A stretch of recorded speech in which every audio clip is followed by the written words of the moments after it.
Hi. So I'm actually what's happening is I do have a microphone right here out of frame, a Shure microphone, and I just noticed that. Just to pick up. To have it. I have there's settings that you can put where it's either far away from you or closer to if you wanted to just speak right into it, and I have it set to the further setting. But even with that, it's like the levels to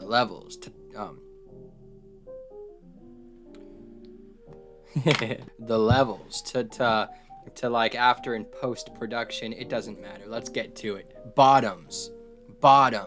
Oh my man, I love him so. He'll never know. All my life was just despair. Bottoms, directed by Emma Seligman, following two unpopular high school students, gay high school students, who they as a way to hook up with the popular girls, they form this female fight club. This is Emma Seligman's follow-up to Shiva Baby from 2021, which was a feature-length version of her thesis film in college, and that one starring Rachel Sennett, who that was like a breakout role for her. At least that was the first thing that I saw her in. Besides like that Twitter video, it's LA. They were friends in college, and this was just like a collaboration they did. And Shiva Baby was quite a hit at the festival run, and I absolutely love that movie. Just one of those really chaotic, stressful, anxiety-inducing movies. Fits into that category. Following a college student at a Jewish funeral, running into her ex-girlfriend and her sugar daddy. So kind of just navigating, panicking, you know. And there's so much happening coming from every side. There's like family, there's that situation, and then the sugar daddy's girlfriend, familial drama, personal relationship drama, all coming together. It's very entertaining, also very short, and it has a great poster too. I love the poster. That was a total Rachel Sennett like breakout performance though. Now with Bottoms, Rachel Sennett returns as a co-writer also this time. So her and Emma Seligman wrote this one together. But this time just altogether a much bigger movie trying to appeal to a wider audience. It's coming from MGM. It's an Orion Pictures situation. And also being produced by Elizabeth Banks and her production company. Emma Seligman described this one as a campy queer high school comedy in the vein of Wet Hot American Summer, but more for a Gen Z queer audience. And absolutely yes. I loved this movie so much. I saw it at the Frameline Film Festival in San Francisco at the Castro Theater. So the crowd, it was an absolutely amazing crowd. And that festival is an LGBTQ focused festival. Some scattered thoughts. It exists in its very own specific, exaggerated, nonsensical, over-the-top world. And that is what I loved so much about this movie. I'm going to say instant classic, high school teen comedy, sex comedy. I'm going to say that. Just in the same vein as something like Mean Girls, something that just gains this cult status. That's exactly what I felt watching this movie. And I think it's because it does have the same kind of beats of like your typical high school teen movie where, there's these arcs to the characters. They're two friends. There is a divide at a certain point, but lessons are learned in the end, those kind of things. But because of the world it exists in and that gay layer to it, it stands way above. It totally has its own voice. Existing in a world that has different rules, okay, where authority figures aren't really stepping into things at this school, where, traditional high school rivalries result in death yearly. Also unspecified time period, or I think it's supposed to be the early 2000s. There's some like an Avril Lavigne drop, music from the time, a couple songs. But there was there was a flip phone, but then there was like a ring light at a certain point. So it's almost like, it just kind of does what it wants. And also the whole kind of giving into these, actors in their late 20s playing these high school students. I like that. That's funny. They've gotten better about that, but this one feels like a throwback to like that time period.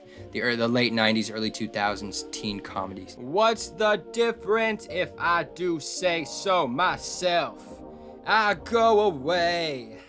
A movie that is just a non-stop barrage of jokes. Some very dumb jokes, but like in a good way. Weird, in like a weird what is happening way.